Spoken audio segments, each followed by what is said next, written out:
Chebra, pačioj Romos širdyje mes pamatėm tokį daiktą, kurio niekada gyvenime dar nesam matę. Jeigu, ta prasme, aš net nežinau, kaip išsireikšti. Mes esam šokiruoti. Taip.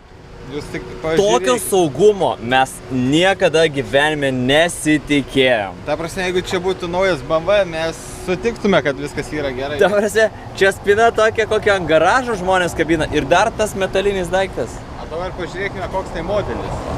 Tai panašu, kad yra Renault Twingo. Mes esam šokiruoti, nes tokių mašinų niekas nevagė šiaip. Kas kartą kankinasi ir užsideda tą visą daiktą. Žiauriai geras.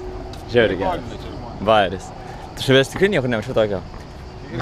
Mes tokį matėm vieną senovinį, tokį, kur net ir pas mus Lietuvoje būdavo žmonės dėdavo, bet prieš daug metų.